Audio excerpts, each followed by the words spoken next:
कैसे हो सभी। मैं अनुराग त्रिपाठी। आज फिर से पढ़ते हैं हम लोग ऑब्जर्वेशनल स्टडीज़। आज मैंने काफ़ी अच्छे अच्छे क्वेश्चंस ढूंढ के निकाले हैं, मतलब आज आपको पढ़ने में थोड़ा मज़ा आएगा। तो चलो पहले क्वेश्चन से स्टार्ट करते हैं कि हर पंखे के आखिर 3 ब्लेड्स क्यों होते हैं। तो मैं इसका जवाब देने से पहले आपको कुछ चीज़ें बताना चाहूँगा, जैसे कि हवा का बहाव किस तरह होता है। जब भी एक पंखा घूमता है तो वो करता कुछ ऐसा है कि उसके जो ऊपर की हवा होती है वो ऊपर की हवा को नीचे की तरफ फेंकता है। तो उसके हवा का बहाव कैसा है। हवा का बहाव कुछ ऐसा है कि इसके ऊपर की जो हवाएं हैं उसको वो नीचे की तरफ फेंकता है। अब नीचे की तरफ फेंकेगा तो अगर मान लो 3 ना होते और 2 ब्लेड्स होते तो क्या होता। अब ऊपर की हवा को नीचे फेंक रहा है, और अगर 2 ब्लेड्स होते तो देखो गैप काफ़ी ज़्यादा बन जाता। और ये 3 ब्लेड जब घूमते ना तो वो एक ऐसा नीचे की तरफ ऐसा उसको खींचते हैं, और अगर 2 ब्लेड रहेगा ना तो वो अच्छे से खींच नहीं पाएगा, जिसकी वजह से क्या होता है, हवा और ज़्यादा नहीं आती, मतलब जितनी आनी चाहिए उतनी नहीं आती। सेम बात अगर 4 ब्लेड्स होते तब क्या होता। तो देखो ऊपर की हवा को नीचे फेंकना है बराबर। अब 4 ब्लेड्स होंगे तो देखो 2 ब्लेड के बीच में, जैसे 3 वाले में था, इसमें 2 ब्लेड के बीच में अच्छा खासा गैप था ना। अब अगर 4 ब्लेड्स कर दोगे यानी कि 1 ब्लेड और बढ़ गया। अब 1 ब्लेड और बढ़ जाएगा तो 2 पत्तियों के बीच में यानी कि 2 ब्लेड्स के बीच में जगह कम रह गई। अब अगर जगह कम रह जाएगी ऊपर से वो घूमने भी लगेगा, तो जगह कम रह इतनी जगह नहीं मिलेगी कि वो और हमें हवा और तेज दे, मतलब खींचेगा कम वापस से। सेम बात है, क्योंकि 2 ब्लेड्स में जगह कम है, और जगह कम है मतलब हवा ऊपर से नीचे कम आएगी। इसके लिए क्या होता है, 4 ब्लेड्स में भी हवा कम आती है और 2 ब्लेड्स में भी हवा कम आती है। अब अमेरिका क्या करता है, अमेरिका में जैसे हमारे यहाँ पे 3 ब्लेड्स के जनरली पंखे होते हैं, 4 के भी होते हैं लेकिन जनरली 3 ब्लेड्स के होते हैं। ये मेरे घर का ही पंखा है। तो अमेरिका में क्या होता है, जनरली 4 ब्लेड्स के पंखे होते हैं। तो वो लोग क्यों 4 ब्लेड्स के रखते हैं। देखो अमेरिका है दुनिया का सबसे सर्वश्रेष्ठ देश है, और उनके पास काफ़ी पैसा है, मतलब इतना पैसा है कि उनके पास अंधा ही पैसा है, इतना ही समझ लो। तो जब लोगों के पास अंधा पैसा हो जाता है ना तो वो क्या करते हैं, कुछ चीज़ों में ज़्यादा चीज़ें रखते हैं। मतलब जैसे अमेरिका क्या करता है ना, अमेरिका पंखों को हवा देने के लिए यूज़ ही नहीं करता। अमेरिका वाले जैसे मैं अगर अमेरिकन हूँ तो मैं अपने घर पे पहले तो एक एसी रखूँगा, ठीक है। तो एसी से जो हवा आएगी ना उसको पूरे घर में फैलाने के लिए मैं पंखा यूज़ करता हूँ। इसके लिए वो लोग 4 ब्लेड वाला पंखा यूज़ करते हैं, ना कि 3 ब्लेड वाला। क्योंकि उनको हवा नहीं चाहिए, हवा तो उनको एसी दे रहा है, एकदम ठंडा ठंडा हवा दे रहा है, उनको हवा को फैलाना है। और वो हवा को फैलाने के लिए ज़्यादा ब्लेड वाले पंखे ले लेते हैं। तो इसलिए वो है अमीर यार, उनका कुछ बेकार लोग हैं ऐसा। तो अभी चलो अच्छा एक और बात है कि अगर 3 ब्लेड का जो पंखा होगा ना उसमें 3 ब्लेड्स हैं, तो जब उसको घुमाओगे और जो 4 ब्लेड्स का पंखा है उसको घुमाओगे तो 4 ब्लेड वाला ज़्यादा तेज़ तुम्हें दिखेगा घूमते हुए। इसके लिए जब भी ये डायलर, इसको डायलर बोलते हैं, मतलब ये जब इसको घुमाओगे तो 4 वाले पंखे में क्या होगा, 4 ब्लेड वाले पंखे में ये वाले जो 5 लेवल दिए हुए हैं ना, इसमें 1 2 3 4 5 लिखा हुआ है, उसमें 5 नहीं होते, उसमें इससे कम होते हैं, 3 ब्लेड वाले से कम होते हैं। क्यों, क्योंकि 4 ब्लेड वाला ज़्यादा तेज़ घूमता है, सेम स्पीड पे लगाओगे तो भी ज़्यादा तेज़ घूमेगा, इसलिए उसमें कम होता है। और 3 ब्लेड में क्या ज़्यादा एनर्जी, इसमें मतलब घूमने का लेवल आप डाल सकते हो, ठीक है। अब दूसरा, गर्मी में आपने ऑब्जर्व किया होगा कि पंखा जो है बहुत ही गर्म हवा देता है। तो यार उस समय लगता है कि काश कूलर होता या एसी होता तब आता मज़ा, लेकिन नहीं है तो पंखा है। तो अब पंखा क्यों गर्म हवा दे रहा है, तो ये आंसर है यही, हवा का बहाव। तो हवा का बहाव ने क्या कहा था कि जो पंखा है वो ऊपर की हवा को नीचे फेंकता है। अब ऊपर कौन सी हवा रहती है, ये एक कॉन्सेप्ट है कि हवा जो है वो अगर वो गर्म है तो गर्म हवा हमेशा हल्की रहती है, और हल्का होने की वजह से क्या वो ऊपर चली जाती है। और हवा अगर ठंडी है तो क्या होता है, वो ठंडी हवा भारी होती है, और ठंडी हवा भारी है मतलब वो नीचे उतर आती है, ठीक है। भारी हवा नीचे रहती है, हल्की हवा ऊपर रहती है, यानी कि गर्म हवा ऊपर रहती है और ठंडी हवा नीचे रहती है। अब ऊपर कौन सी हवा थी, गर्म, और पंखे ने क्या किया, गर्म वाली हवा मतलब ऊपर वाली हवा को नीचे फेंका, यानी कि गर्म वाली हवा को नीचे फेंका। अब गर्म वाली हवा को नीचे फेंका तो मतलब हम लोगों को लगेगी गर्मी, और इसी वजह से गर्मी में पंखा जो है वो गर्म हवा देता है। अब नहीं चाहते लेकिन क्या करें, अब देता है तो देता है, क्या कर सकते हो, ठीक है। तो चलो सेकंड पे आता है कि काफ़ी देर तक आप अपने हाथ को पानी में डाल के रखेंगे तो हाथ जो है सिकुड़ जाता है, ऐसा मतलब एकदम ऐसा हो जाता है। तो ऐसा क्यों होता है, अब इसको समझाने के लिए मैं आपको 2 रीज़न दूंगा, पहला ये है और सेकंड ये है। चलो पहले इस पे जाते हैं, ये थोड़ा अच्छा अच्छा लग रहा है, बायोलॉजी बायोलॉजी। तो आते हैं पहले इस पे कि देखो हमारे हमारे पास ना ऐसी 2 टाइप की क्रिया होती हैं पूरे बॉडी में, 2 टाइप के एक्शंस होते हैं। पहला होता है वॉलेंट्री, सेकंड होता है इनवॉलेंट्री। इसको गुजराती में बोलते हैं अनैच्छिक क्रिया या स्वैच्छिक क्रिया। अब वॉलेंट्री एक्शन या अनैच्छिक क्रिया क्या होती है कि जो आपके बस में होती है, जैसे कि मेरे को अगर मेरे सामने अगर पानी पूरी रखी हुई है और अगर मैं चाहूँ तो मैं उसे खा भी सकता हूँ, और अगर ना चाहूँ तो नहीं खा सकता हूँ। वो मेरी ऊपर है, मतलब मैं चाहूँ तो खा सकता हूँ, ना चाहूँ तो नहीं खा सकता, सीधी बात है, ठीक है। जैसे एक और चीज़ है कि मैं अगर मुझे सोना है तो मैं चाहूँ, वैसे सोने का नहीं बोल सकते, हाँ चलो ठीक है, अगर मुझे सोना है तो मैं चाहूँगा तो सो सकता हूँ, और अगर मैं नहीं चाहूँगा, मैं आंखें ही बंद नहीं करूँगा, तो कैसे सो जाऊँगा बताओ। तो ये वॉलेंटरी क्या है, वॉलेंटरी का इंग्लिश मीनिंग भी यही कहता है कि आपकी मर्जी पे, अगर आप चाहोगे तो उसे करोगे, और अगर नहीं चाहोगे तो नहीं करोगे। तो अनैच्छिक क्रिया क्या होती है, वो क्रिया जो आपके बस में होती है। सेकेंड, इनवॉलेंटरी एक्शन या स्वैच्छिक क्रिया। अब ये स्वैच्छिक क्रिया, इनवॉलेंटरी एक्शन क्या होता है, जो आपके बस में नहीं होता है। अब बस में क्या क्या चीज़ें नहीं होती, खाना एक बार खा लिया उसके बाद पचना तुम्हारे बस में होता है क्या, नहीं होता। आप उसको इनडायरेक्टली पचा सकते हो, कि मतलब आप चलने लगोगे या फिर आप एक्सरसाइज करोगे जैसे कि खाना पच जाए, तो वो इनडायरेक्टली होता है। पर ऐसा तो नहीं कर सकते ना कि चलो मैं 3 घंटे में खाना पचा लूँ, ऐसे एक्यूरेटली तो नहीं बता सकते मैं 2 घंटे 55 मिनट में खाना पचा लूँगा, ऐसा नहीं कर पाते ना। वो इनवॉलेंट्री एक्शन है, क्यों, क्योंकि आप उसको अपने बस में नहीं कर सकते। सेम वैसे ही दिल की धड़कन, धड़कन को बोल सकते हो कि यार अभी तू 55 मिनट तक तो रुक जा, क्योंकि अभी ज़्यादा तू भी आराम कर ले, काफ़ी देर तक चल रही थी, पूरी दुनिया से चली रही है। तो वो भी इनवॉलेंट्री एक्शन है, वो आप उसको कंट्रोल नहीं कर सकते। तो वो भी एक टाइप की क्या है, स्वैच्छिक क्रिया है। तो पता चला वॉलेंट्री और इनवॉलेंट्री में फ़र्क। अब इसमें कैसा होता है ना कि जनरली जब भी मेरे को भूख लग रही होती है, तो ये है मेरा पेट, दिख रहा होगा। तो ये जो पेट है ये पहले दिमाग के पास जाता है, ये नसें भेजता है कि, और दिमाग को बताता है कि भाई मैं जो हूँ खाली हो चुका हूँ, बराबर। तो फिर दिमाग को पता चलता है, यानी कि मुझे पता चलता है कि यार भूख लगी है, ठीक है। और जब भूख लगती है फिर मैं अपनी मम्मी से खाना मांगता हूँ। तो मुझे पता कैसे चला कि मेरे को भूख लगी, जब ये स्टमक खाली हो गया, जब ये पेट खाली हो गया, तब इसने क्या किया, नर्व्स के द्वारा, यानी कि नसों के द्वारा दिमाग को बताया कि भैया पेट जो है खाली हो गया है, अब कुछ खाने के लिए चाहिए, कुछ आहार वगैरह दो। तो तब मेरे को पता चला कि मेरे को भूख लगी है। तो ये जो सिस्टम है जिसमें हमारी सारी चीज़ें, हमारी आँख को कैसे पता चलता है, मतलब मैं अगर एक बेड को देख रहा हूँ या एक पेड़ को देख रहा हूँ, तो मुझे पता कैसे चलेगा कि वो पेड़ है। जब मेरी आंखें उसको देखती हैं तो वो नसों से मेरे दिमाग को ये पहुंचाती है कि भाई ये एक चीज़ देख रहा है, ये क्या है। फिर मेरा दिमाग सोचता है कि यार ये तो कभी ना कभी इसने बचपन में पढ़ा होगा कि ये पेड़ है, तो ये वापस से हम मेरे दिमाग को पहुंचाता है, तो मेरे को पता चलता है कि हाँ ये तो पेड़ है। तो ये क्या चीज़ें हैं, हमारे बॉडी के जो ऑर्गन्स हैं वो नसों द्वारा पहले दिमाग को पहुंचाते हैं कि भैया ऐसा ऐसा है, फिर दिमाग को पता चलता है, तब हम कुछ बता पाते हैं। तो ये जो पूरा सिस्टम है इसे कहते हैं हम लोग चेता तंत्र या तो नर्वस सिस्टम। क्या कहते हैं, चेता तंत्र या तो नर्वस सिस्टम। अब आते हैं अपने वापस क्वेश्चन पे कि काफ़ी देर से हाथ को पानी में रखें तो फिर क्या होगा। तो आप उंगलियों को पानी में रखोगे काफ़ी देर तक तो ऐसी हो जाएंगी। अब ऐसी क्यों हो रही है, ये एक्चुअली एक इनवॉलेंटरी एक्शन है, यानी कि स्वैच्छिक क्रिया है। आप ऐसा नहीं कर सकते कि यार मैं 55 मिनट तक पानी में रखा रहूँगा अपना हाथ और ऐसा नहीं होने दूंगा, अपनी मर्जी चलाऊंगा, मेरा हाथ मेरी मर्जी, ऐसा नहीं हो सकता। मैं भी चाहता हूं कि मेरे हाथ ऐसे सिकुड़ ना जाए, पर ऐसा नहीं होता। ये कौन सा एक्शन है, ये एक इनवॉलेंट्री एक्शन है, एक स्वैच्छिक क्रिया है। अब एक स्वैच्छिक क्रिया तो है, पर इसका फायदा क्या है। अब जनरली अभी साइंटिस्ट ने ऑब्जर्व किया है कि जो रिंकल्स हैं, इसे बोलते हैं इसको बोलते हैं प्यूनरी रिंकल्स। तो ये एक्चुअली क्यों ऐसी होती हैं, मतलब इसके होने का फ़ायदा क्या होता है। तो फ़ायदा कुछ ऐसा है ना कि कोई भी गीली चीज़ होगी, कोई भी वेट चीज़ें होंगी, वेट थिंग्स होंगी, उनको हैंडल करने में बहुत आसानी होती है जब भी ऐसे फिंगर्स हो जाते हैं। तो क्या बोला मैंने, जब भी आपके हाथ ज़्यादा देर तक गीले रहते हैं तो किस कारण होते हैं, वो होते हैं स्वैच्छिक क्रियाओं द्वारा, यानी कि आपके बस में नहीं होती, वो हो जाती है। और अगर हो गई तो वो क्या काम आएंगी, वो काम आएंगी वेट थिंग्स, या तो पानी में मतलब गीली चीज़ों को उठाने में, हैंडल करने में काम आती है, ठीक है। अब आते हैं सेकंड पे, यानी कि कुछ पहले ये सब बोला जाता था लेकिन अब ये सही रीज़न नहीं है, लेकिन फिर भी काफ़ी बुकों में ये भी दिया गया है कि ऑस्मोसिस कारण है। ऑस्मोसिस क्या चीज़ है मैं आपको बताता हूँ।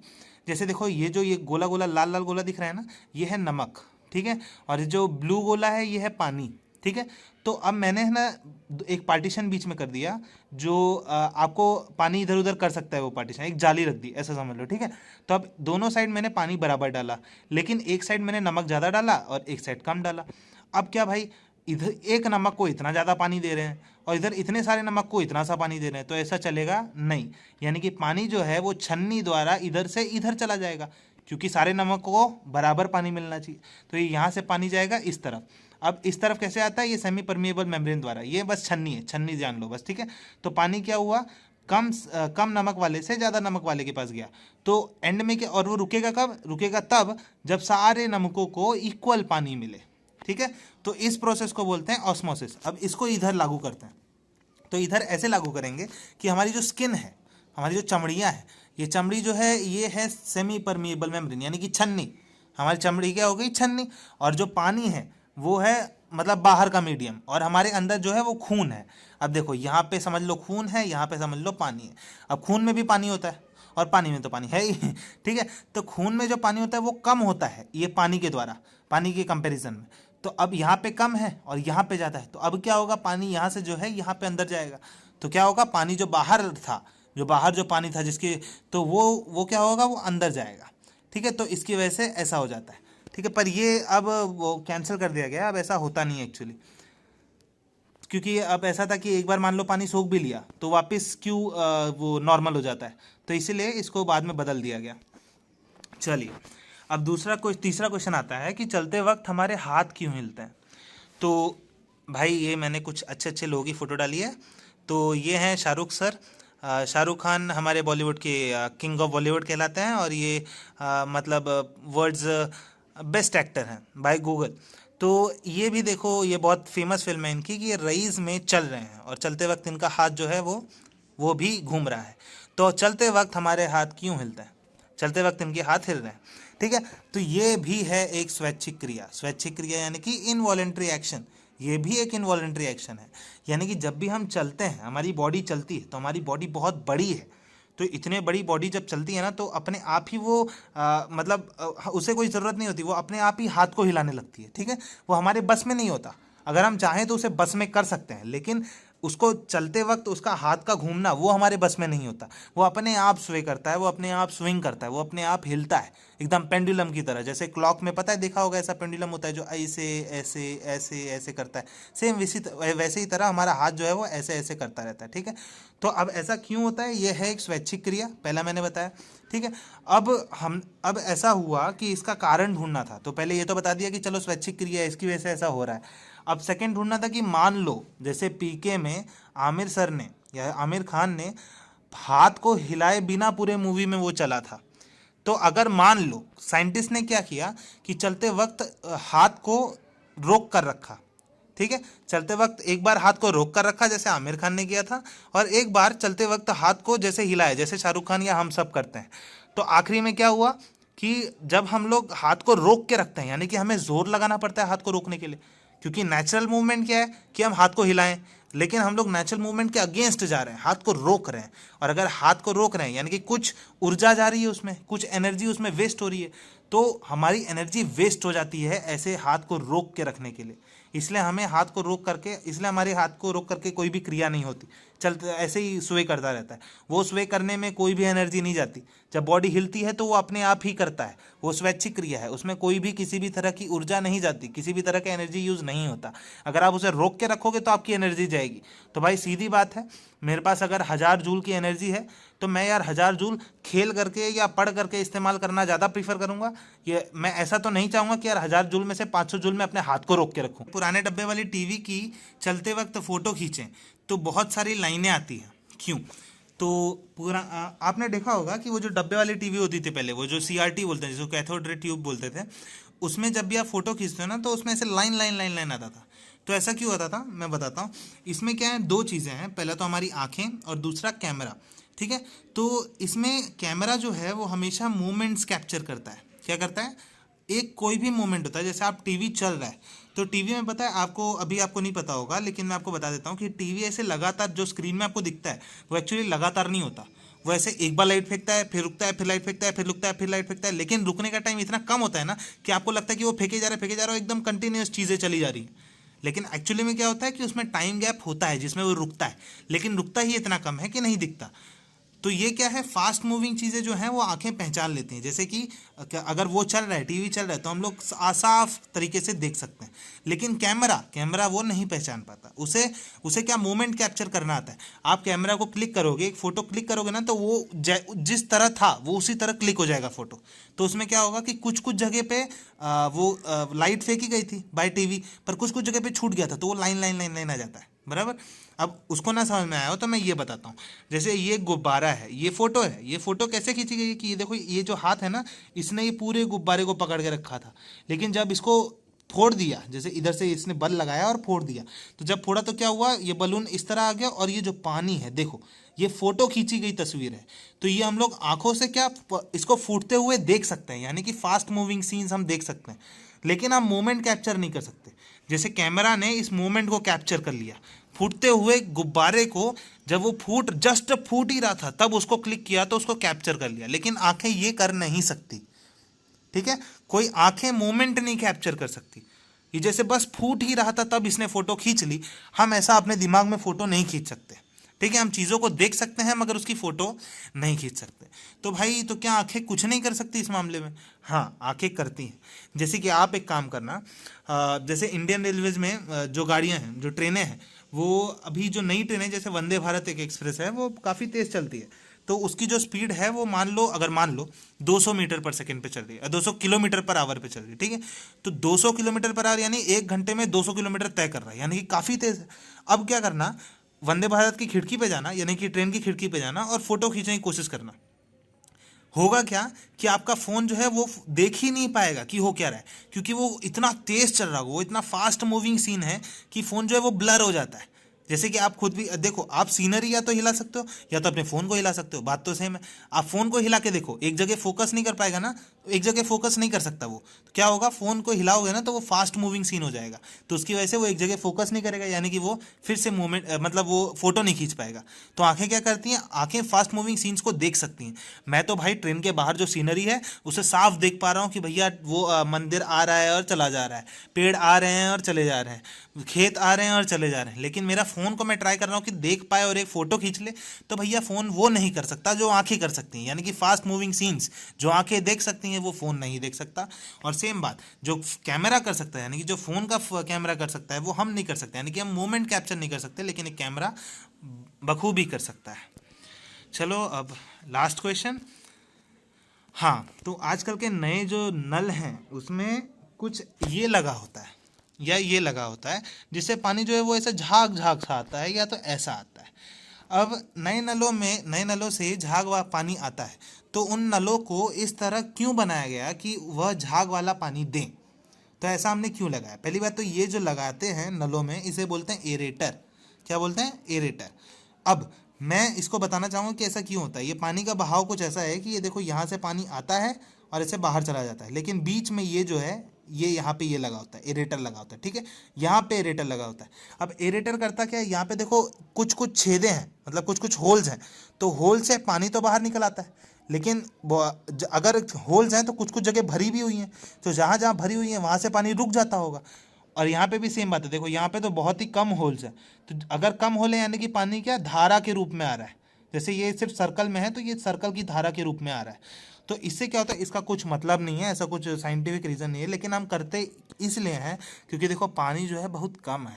ठीक है, पानी मतलब अभी तो बहुत ज़्यादा है, लेकिन पानी है वो सीमित है ना, ऐसा मतलब ऐसा तो नहीं कि वो बनता चला जा रहा है, बनता चला जा रहा है। बारिश होती है, लेकिन बारिश कैसे होती है, पानी ऊपर चला जाता है, फिर मेघ में जाता है, मेघ बनते हैं, बादल बनते हैं और फिर बारिश होती है। साइक्लिक प्रोसेस है, पानी तो बन नहीं रहा।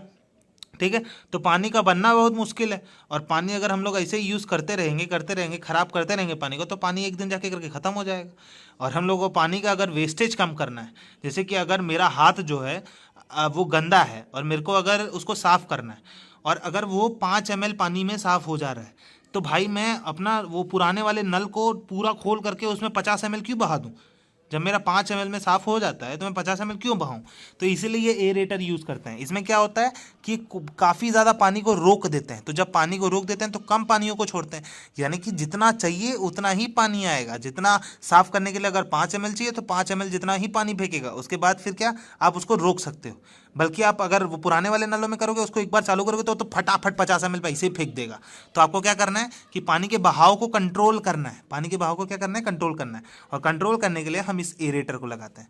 ठीक है, तो आज समझ में आया कि ये यहाँ पे जो था वो क्यों लगाया जाता था। इसे कहते हैं एरेटर। ठीक है, पानी इस तरह आता है, पानी ज़्यादा वेस्ट ना हो इसकी वजह से यहाँ पे या तो होल्स क्रिएट करे जाते हैं या तो सर्कमफरेंशियल यानी कि गोल के आकार में एकदम साइड साइड में कोने कोने में ऐसा लगाया जाता है जैसे कि पानी ज़्यादा ना नीचे गिरे, और अगर पानी नीचे ज़्यादा नहीं गिरेगा तो पानी का बहाव कम होगा, पानी का बचाव ज़्यादा होगा, और पानी का बचाव ही चाहिए हमको। ठीक है, तो कैसा लगा वीडियो? अगर अच्छा लगा तो लाइक कर देना, सब्सक्राइब कर देना और बेल आइकन को दबा देना, और अगर कोई भी डाउट है तो कमेंट बॉक्स में बता देना। ठीक है, अच्छा जितने भी क्वेश्चंस हो रहे हैं तो उन सबको जाकर के यार अपने मम्मी से पूछो, अपने पापा से पूछो, सबको जाकर के पूछो। जितने भी ऑब्जर्वेशनल सीरीज़ हैं, ऑब्जर्वेशनल स्टडीज़ हैं, उसमें क्या करना है कि जितने भी क्वेश्चंस आ रहे हैं वो आपने हर जगह देखे होंगे मगर आपने कभी सोचा नहीं, और ये आपके साथ नहीं, ये सबके साथ होता है। चलो